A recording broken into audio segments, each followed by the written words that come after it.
quibbling over definition of like whether we're going to be like what fascism is, as opposed to what really it's going to be. It's like a neo-serfdom. like a neo. Like well, it's probably going to be better to be under the Google libertarian tent than under like the Uber tent, but like, right. It's still going to be.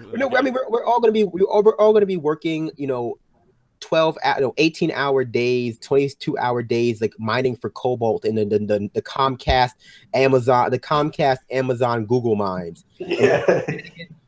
With our basically 7-minute lunch breaks. That's what it is, and it's that's like where they want us. Neo-serfdom, but I agree with it there. This is a good point to make, right? So I'm so tired of hearing these dumbass articles from people in the center about horseshoe theory and how Trump, populism is to blame, and Trump on this populist wave, and I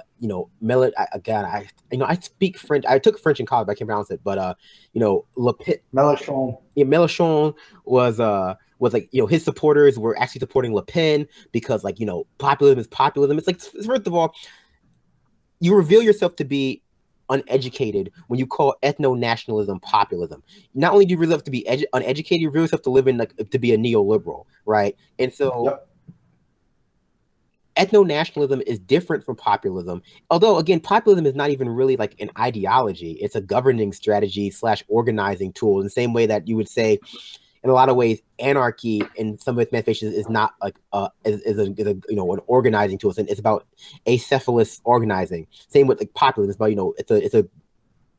it's a organizing, and it's a general philosophy around governance. It's not an ideology. Right.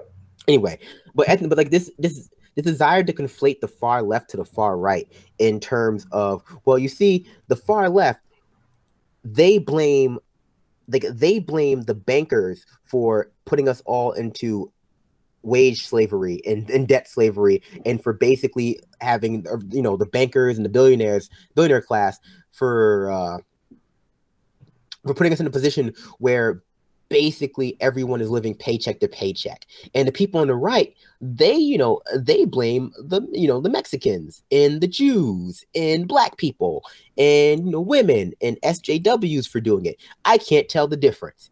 Like, everyone's just blaming somebody. It's just like, are you serious? See Joanne Reed. It's like, yeah, it's just like, it's like ethno-national. The difference is, right? Vice.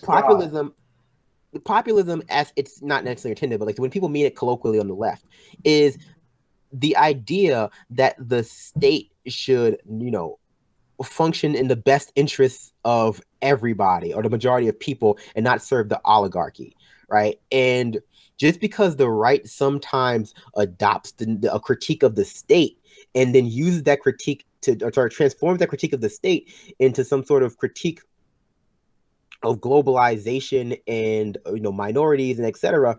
It's like they take a left turn at Albuquerque on that one, because in the same way there is a good critique of globalization coming from the left, right? Yep. And it's like we're not talking about the free movement of people, we're talking about the free movement of capital, right? And in a lot of ways people people move with capital, but that's not the same thing. It's not the free movement. Like, if you bomb someone's country, people aren't allowed to freely move. And so both sides, far right and far left, are lobbing critiques at the state, but they have entirely different,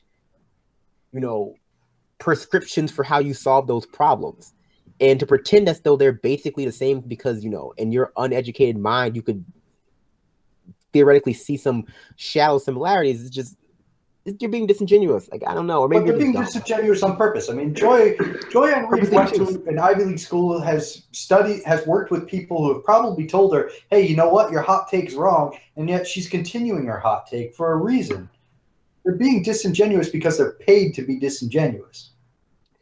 They're hot. They're hot takes. I mean, some of them. I feel that way about Chris Hayes. Some of them are incredibly stupid and I think a lot of them are just like.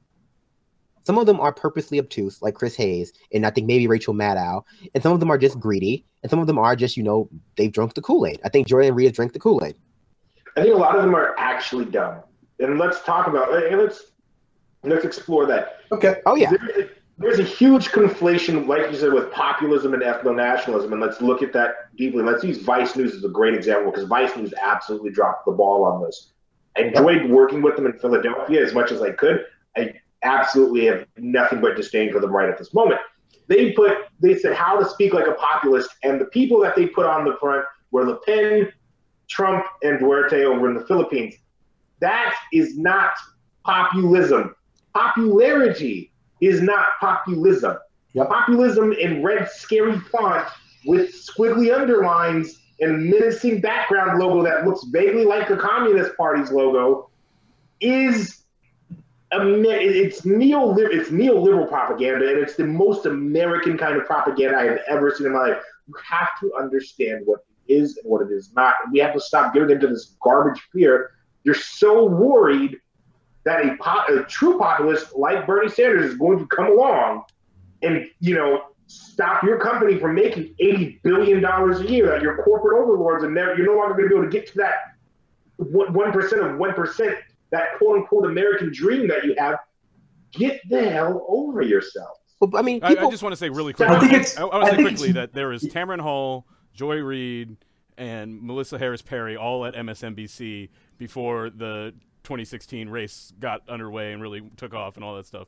And one of them has remained, and it's the one that was the most consistent and the most did the most work in buying into and selling the narrative that they wanted. So that, when, talking about people getting paid to express these types of opinions, I think that shows some evidence of that. And that was exactly my reasoning behind Joy-Ann Reid just being paid and just being a complete and total sellout. Well, I was going to say is that people can, when people in the establishment refer to populism, basically they just mean anyone who's lobbying a critique of the establishment. Yes. Because they can't tell the difference, right? So it's like ethno-nationalism looks exactly to the same as them as socialism does, if not better, because at least when ethno-nationalism critiques the state, it doesn't have any implications for their actual bottom line, only in the way they feel about how they earn that bottom line. Whereas when socialism critique the state, with all that money that she might have drunk the Kool-Aid by now. But go ahead and continue. That was an important point. Continue. No, I was gonna say, so like ethno-nationalism, when you're the state, when you're the establishment, or at least when the establishment has left you enriched, any critique of the establishment looks exactly the same.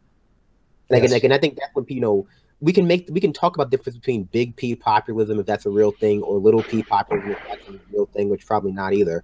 But ultimately, it's just like when you're in that middle, and when you're that establishment, any critique of the state just appears as an attack on you. And that's why I say, liberals appeal to institutions. They appeal to U.S. institutions for safety from Trump because they don't understand two facts. Like Trump is just the logical extension of the state, in order to state, unmasked, and that the institutions of the state, whether you're talking about laws or schools or police, all they can ever do is reinforce the state and perpetuate it. But you can't solve Trumpism with the state.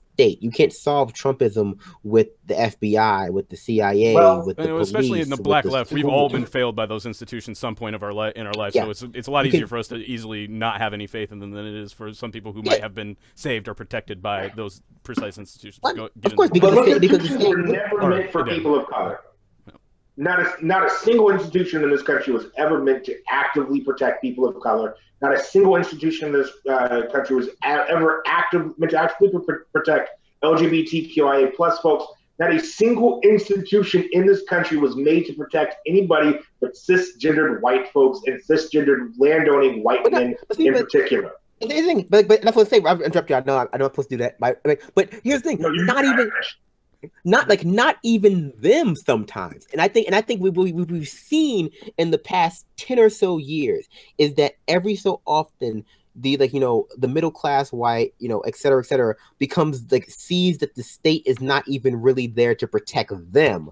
Just people who either resemble them in some way. The only people who think the institution can save them are people who have some form of privilege, either male, white, rich, Christian, whatever it is. So one or more of those, and you believe in the state because the state maybe 75% of the time protects you, and the other 20% of the time is not too obtrusive in your life. But if you don't have all that privilege, you realize that the state, like the republic. Oh my gosh! Ooh. But look at what you were talking about earlier when you were talking about how the discourse and the ideology and how they were saying that they ideologically lied to themselves. The discourse. Someone drop a bucket of confetti. He said the name. He said the name of the thing in the thing. All right. So anyway, what I was saying is, like, when Tillerson basically took the veneer off the State Department and said, we're no longer going to have humanitarian objections to allies because it impedes what we want at the State Department. And everybody on the fucking center left went apeshit. And it's like, what are you talking about? Saudi Arabia is one of our biggest allies. Egypt is literally right now rounding up gay people and throwing them in prison. Qatar and what they're doing with the World Cup and with thousands of slave laborers dying in the hot sun right now. And it's like, how are you talking about humanitarian rights across the country? Like, America is going to spread this great exceptionalism with our foreign policy, when really this department, all they've been doing is propping up the image of America without really doing anything. It's just propping up all those institutions that we're talking about. Well, and that's... Go ahead. Anyway, go on.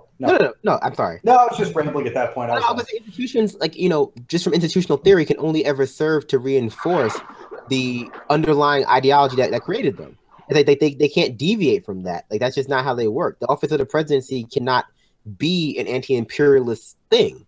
Like it's just not how it works. And I don't understand. And so when people reveal themselves for having, drunk the Kool-Aid, human rights is an example of that. The idea of human rights, or the idea that America as this sort of humanitarian actor at home and abroad, is just, gaslighting, for lack of a better term.